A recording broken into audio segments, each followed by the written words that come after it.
Todo indica que mañana pasaremos a la fase 3 de la pandemia del coronavirus aquí en México y empezaremos a ver un crecimiento exponencial de los enfermos. Vamos a tener que empezar a ver las escenas de gente llegando enferma a los hospitales y pues teniendo los hospitales que decidir a quién atienden y a quién no, sobre todo en las unidades de terapia intensiva, con estos famosos ventiladores, respiradores artificiales. Y bueno, para hablar de este tema, de cómo se tiene que decidir a quién sí tratar y a quién no tratar cuando los recursos son escasos, me da mucho gusto recibir a Arnoldo Kraus. Él es profesor de la Facultad de Medicinas de la UNAM e integrante del Seminario de Cultura Mexicana y del Colegio Bioética. Arnoldo, qué gusto verte. Muy buenas noches. Igual, Leo, era más bonito cuando hablábamos de películas en tu programa de los viernes o en la FIL de Guadalajara acerca de un texto mío, una novela, más bonito de lo que ahora hablaremos. Desde luego, pero esto ya parece una película, mano, y parte de esa película es esta decisión de a quién salvar y a quién no salvar, tomando en cuenta que sí va a haber escasez de ventiladores, Arnoldo. El problema es muy grave, muy grave, Leo, porque desafortunadamente yo creo que no te equivocas y que a partir de mañana o pasado o en unos días entraremos en fases tan cruentas como las de Europa y de Estados Unidos. Eso es lo que avisoran los cálculos matemáticos y los cálculos de los epidemiólogos. ¿Qué es lo que va a suceder, Leo? Lamentablemente, pienso que lo que afrontaremos en los próximos días es una terrible crisis que suma dos pandemias, la pandemia de la pobreza y la pandemia del coronavirus. La suma de las dos pandemias se hará en forma exponencial. Va a crecer el problema 2 veces, 4 veces, 8 veces, 16 veces. No va a ser un crecimiento aritmético, 1, 2, 3.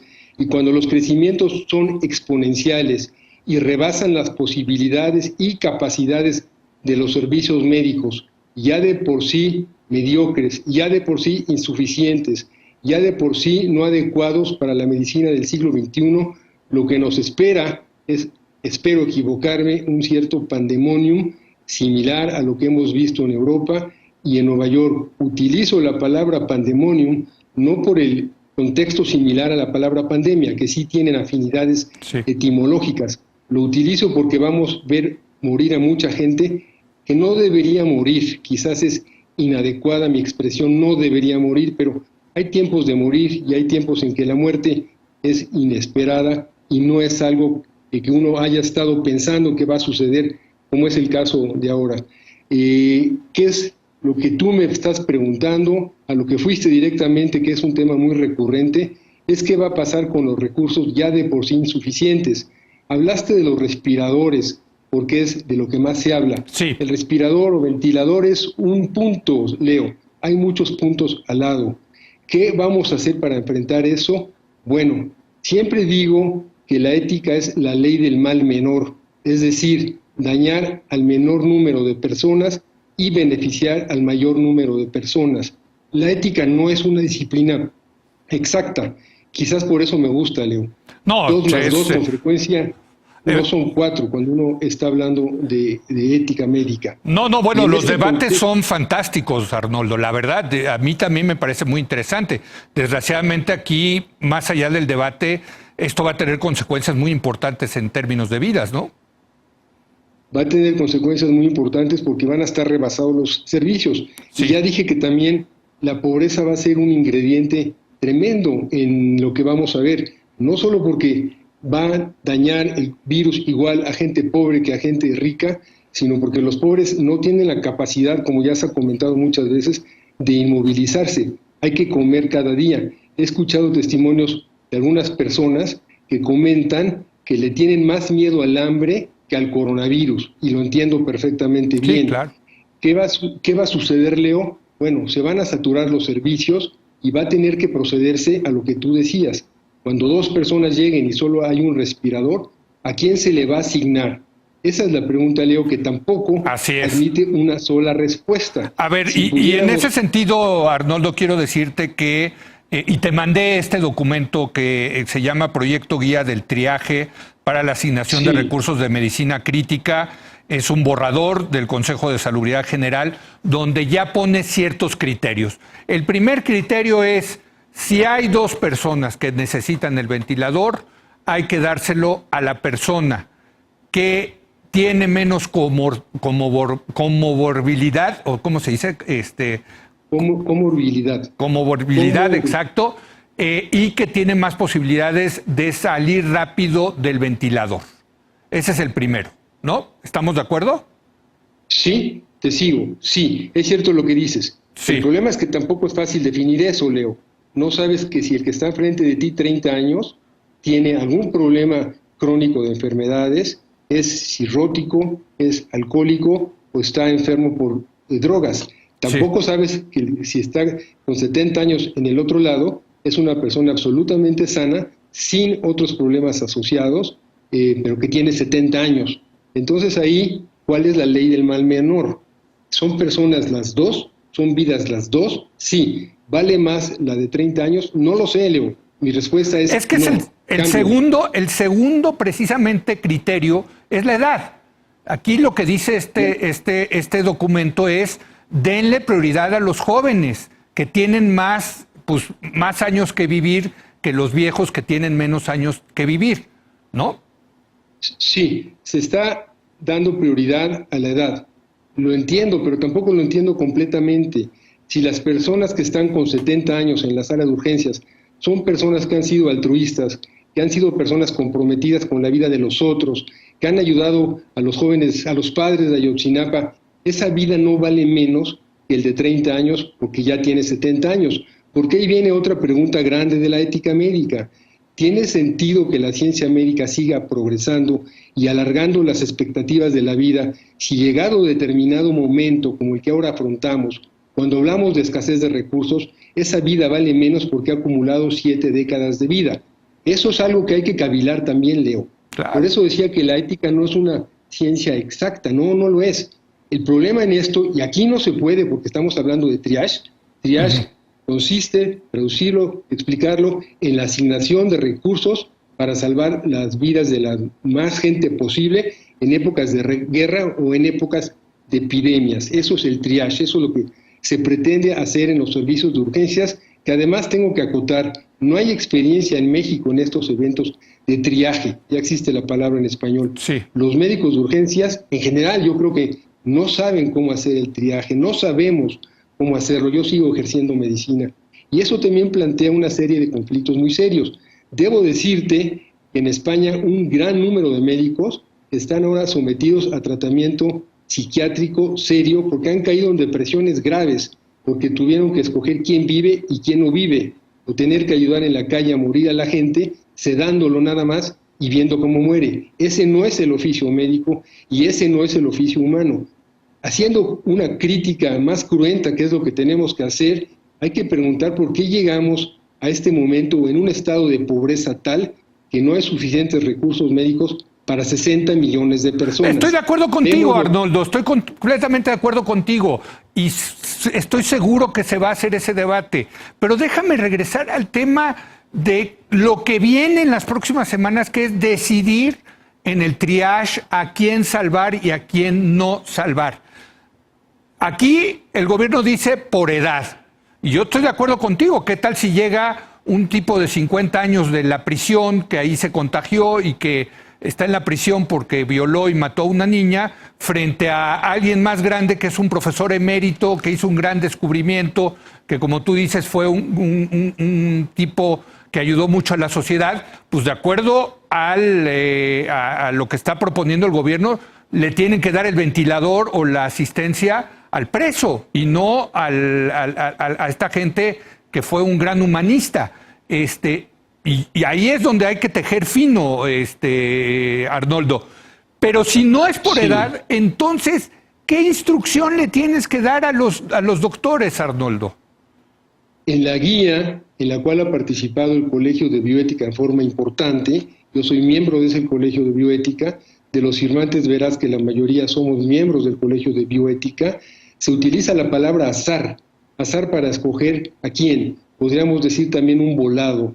Lamentables palabras, Leo, lamentables palabras público, pero es muy complicado decidir quién sí y quién no. En una guerra es más fácil. El que está sangrando hay que llevarlo rápido al quirófano porque seguramente se va a salvar. El Sí. que está en condiciones similares, porque no puedes, a ojo de buen cubero, como decimos en México, saber si la persona de 40 años está más sana que el de 70 años. No lo sabes. Se usó la palabra azar, Leo, es una palabra complicadísima. Yo no veo cómo hacer un triaje que esté recargado en ideas humanas, en ideas éticas, porque cuando hay escasez de recursos, esa es la otra palabra de la cual no hemos hablado, Leo, es muy difícil decidir quién sí, quién no. Si partimos que todas las vidas valen igual, lo cual a lo mejor muchos teleescuchas no estarán de acuerdo conmigo, entonces si las vidas valen por igual, ¿cómo decidir? ¿Cómo decidir, Leo? No es un problema que solo atañe a la ética y a los médicos, atañe a la sociedad en general. Y nos vamos a ver rebasados, por supuesto, Leo, y vamos a ver, espero que no, escenas dantescas como la que hemos visto, porque son dantescas, hay que usar la palabra correcta. Sí. En Nueva York, cadáveres en la calle, cadáveres embolsados, camiones refrigeradores afuera de las calles importantes, utilizando los parques para cremar a las personas, a veces con nombre, a veces sin nombre. Yo publiqué hoy en mi blog de Nexos un artículo que se llama Morir en tiempos del COVID-19. Se muere muy diferente, se está muriendo diferente. Si vemos lo que sucede en Italia, en Bérgamo, lo que ha sucedido con los cadáveres, y ya no hay como quemarlos en los panteones de Bérgamo, y hay que llevarlos a algunos pueblos lejanos en los camiones verdes del ejército y después regresar ya solo las cenizas para cumplir con el entierro, pues la gente está muriendo 2 veces y sus familiares están muriendo 2 veces. A ver, pero esto, Leo, tengo que hacer una pausa, pero te pregunto antes de irme a la pausa rápidamente, sí, Arnoldo. Y regreso contigo porque está muy buena esta discusión. Bueno, buena entre comillas, ¿no? Pero me parece que es muy importante. Entonces, ¿tú no estás de acuerdo con el criterio de la edad? No, no estoy de acuerdo. Ok. Entonces, vamos a regresar contigo y vamos a seguir hablando de la cantidad de debates éticos, bioéticos, que tienen que ver con la fase que viene en México por el tema del COVID-19. Regresamos un momento más con el doctor Arnoldo Kraus y le vamos a pedir desde luego a Héctor Villarreal que ceda su espacio, ya lo entrevistaremos después porque este me parece un tema de la más alta importancia. Regresamos.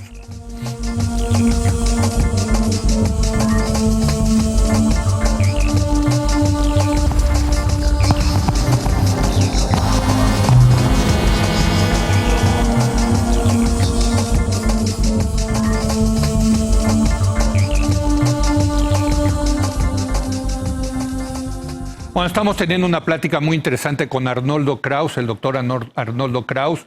Él es miembro del Colegio de Bioética. Estamos hablando de todos los dilemas que se vienen ahora que pues, va a empezar en serio la crisis del coronavirus. Arnoldo, entonces lo que tú estabas diciendo, si entiendo bien, es el criterio debe de ser el azar. Es lo menos peor para decidir a quién tratar, a quién sí salvar y a quién no salvar. ¿Es correcto?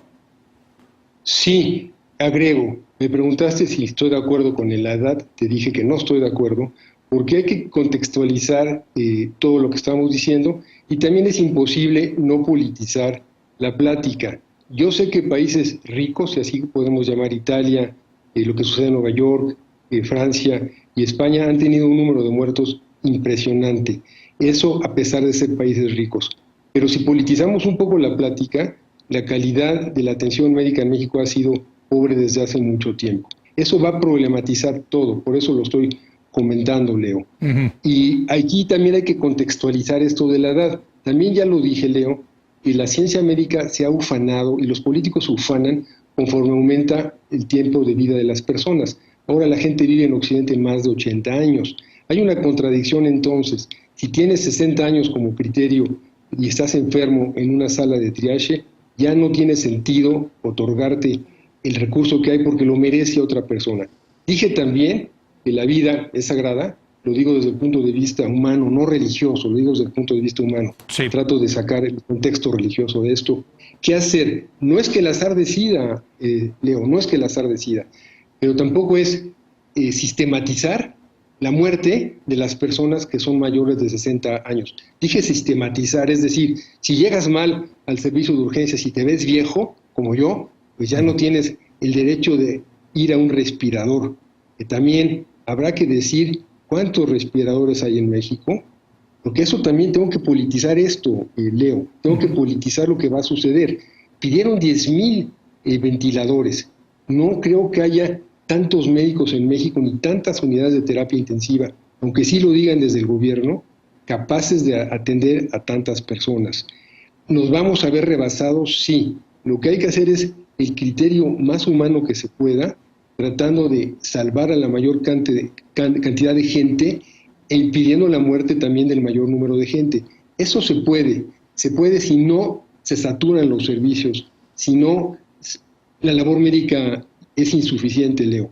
Es un dilema muy importante que hay que pensarlo, pero hay que pensarlo para hoy, Leo, pero también hay que pensarlo para mañana. Claro. El mundo va a ser diferente después de esta pandemia. Nadie tiene la menor duda. Tú te ocupas mucho de esto en este espacio. ¿Qué va a suceder después? ¿Qué aprenderemos de esto? Hay quienes dicen que ya se venía a venir una pandemia similar y no se hizo nada. No se hizo nada para tratar de adelantarse. No digo que los científicos ya sabían que viene este virus, no lo digo, pero ya hemos tenido varias pandemias en las décadas recientes que quizás hubiesen permitido, si hubiese habido una buena inversión de dinero en tratar de adelantarse a este problema, y no solo inversión de dinero en tratar enfermedades crónicas que a las farmacéuticas y a los estados les dejan grandes cantidades de dinero. Las pandemias son de gente pobre, Leo. Son lejanas, no nos corresponde. El ébola es lejano. Los primeros casos de SIDA en África eran de África, o eran de homosexuales, se estigmatizaba a la gente. Pero esta pandemia se pudo predecir. Yo no soy científico ni virólogo, pero la gente que leo y que escucho, sí había elementos para predecir una nueva pandemia. ¿Qué digo de esto? Adelantémonos a lo que sigue, porque lo que viene, el triage, que no solo es el respirador, Leo, hay camas en los hospitales, hay suficientes camas en provincia, en ciudades pequeñas.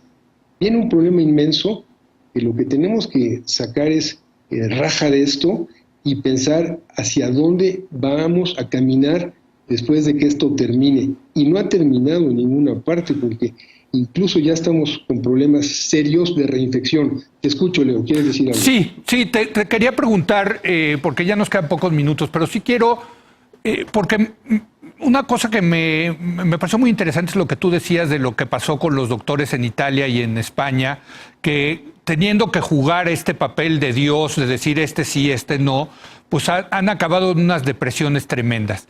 Yo estoy seguro que ha de haber doctores que nos están escuchando ahorita. ¿Qué recomendación le darías tú desde el punto de vista bioético cuando se tengan que enfrentar a estas situaciones, Arnoldo?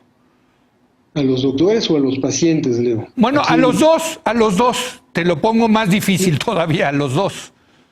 Mira, Leo, yo sigo haciendo una medicina que para mí es la medicina adecuada, que es la medicina de una relación médico con paciente. No una relación en que el médico se relaciona con otros colegas antes de que con los pacientes y que el médico basa sus diagnósticos en lo que yo llamo la aparatología, es decir, el uso y abuso de la tecnología médica. Si el médico escucha, que es la labor fundamental de cualquier médico en cualquier subramo de la medicina, el paciente se siente acogido y en ocasiones con la pura escucha mejora el paciente. Ahora, en la actualidad, eso ha desaparecido, la escucha, no como un fenómeno médico. En general escuchamos menos. Ese espacio tan bello que es la escucha ha tendido a desaparecer. La gente quiere que lo escuches. ¿Qué es lo que hay que hacer ahora con los enfermos? Porque caray, yo creo que cualquier médico, yo me incluyo en esa lista, recibimos al día decenas de llamadas de gente que entre miedo pasa a cuadros de pánico. ¿Es frecuente los cuadros de pánico ahora? Sí. ¿Son emergencias serias? Sí. Hay que tratar eso. Que es la otra parte de tu pregunta. Bueno, ahora hay que darle un espacio preponderante y un calor preponderante a la relación con el ser humano que está enfrente, que tiene nombre, que tiene apellido, que tiene historia, que esa es la medicina que espero se realice en México, no como la que se realiza en Estados Unidos, donde tienes un número, no tienes nombre, ni apellido, ni historia. Pero entonces, lo que estás diciendo, Arnoldo, es, porque yo veo que los hospitales que se van a llenar de gente para que los traten de salvar y de sanar, pues se van a convertir en una especie de industria, de fábricas para salvar a la gente, totalmente contrario a lo que tú nos estás diciendo, Arnoldo. Son dos escenarios, Leo. Hay antecedentes antes de que llegara a ese escenario. Y el antecedente, cualquier médico que esté en ejercicio ahora, quizás más y los internistas que los cirujanos, te contarán que cada día reciben decenas de llamadas. Eso también es parte de la terapéutica y parte del tratamiento, y tratar de evitar que una crisis de pánico acabe en un suicidio, porque le tienen miedo al coronavirus. Y la otra parte, claro, Leo, cuando llegas y estás muriéndote si no te intuban, bueno, ahí no hay relación médico-paciente, ahí hay que intubar y salvar la vida. Son dos escenarios diferentes, reales los dos, más cruento el de la muerte, sí, no menos importante el del agobio, el miedo y el susto que tiene la persona. Sí, estoy de acuerdo, pero ya en el último momento, intubar al paciente A o al paciente B, ¿cómo tomas esa decisión, Arnoldo? ¿De verdad te vas a echar un volado ahí y vas a decir águila o sol, paciente A o B? Me tengo que defender y regresar al principio. No hay una pócima precisa, no existe, no la tenemos, Leo.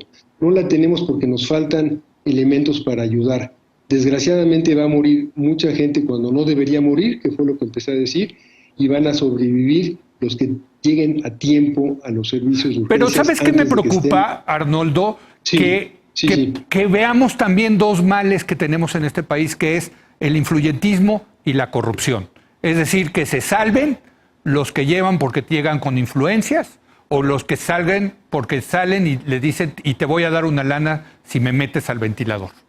Digo, bueno, eso es México, Arnoldo, eso es México. Eso por supuesto que va a suceder. Y estás hablando otra vez de escasez de recursos y de poder de la gente, poder con P mayúscula, como decía Pasolini cuando denunciaba lo que tú dices de la corrupción. Claro que va a suceder y sucede todo el tiempo. Y en países tan dispares como el nuestro, pues sucede más, donde la justicia es una palabra de diccionario y no de la vida cotidiana. Eso será en un porcentaje menor, pero sí sucederá. Los hospitales privados, que algunos generosamente ya han abierto las puertas, o por presión de Marcelo Ebrard, no sé cuál de las dos realidades sea la correcta, han abierto sus puertas para gentes que no tienen posibilidades de acudir a otros sitios porque ya están saturados, IMSS, ISSSTE y otras instancias. Es muy complicado, Leo, y no hay una respuesta única, no la hay. ¿A quién intubar y a quién no intubar? Me encantaría poder elucubrar más de eso, pero el tejido que te presento alrededor del intubar o no intubar, yo creo que es el tejido fundamental. Se van a perder muchas vidas, pero vamos a cambiar como sociedad, va a cambiar el mundo en general, va a disminuir la idea de la globalización como un bien absoluto. ¿Qué le va a hacer al corazón de la humanidad, no del ser humano, un golpe tan fuerte como este? Esta peste, así le voy a llamar, es diferente que las otras pestes, porque esta es una peste muy anunciada, es una peste que estamos viviéndola y que con los medios de comunicación como ahora tenemos, todo al minuto se sabe, el número de muertos nuevos, el número de contagiados nuevos, y eso te hace ser testigo, Leo. Ahora tú y yo y la gente que nos escuche somos testigos de lo que está pasando. Así es. La palabra testigo es muy importante porque te compromete, te obliga a tomar una posición frente a lo que estás viendo. El que es testigo y no se compromete y no hace algo a raíz de lo que observó, de lo que vio, de lo que vivió, pues caray, está traicionando un poco la esencia de la condición humana. Nos tenemos que convertir en testigos, Leo. Pues Arnoldo, yo aprendí mucho de esta plática contigo y te voy a pedir que estemos en contacto conforme vaya pasando esto, porque tu visión nos ayuda muchísimo a entender no solamente lo que está pasando en este momento, sino las consecuencias que tendrá el futuro. Te agradezco mucho, Arnoldo. Al revés, Leo, gracias por el interés tuyo y de tu gente. Pues muchas gracias al doctor Arnoldo Kraus. Aquí terminamos. Muy buenas noches.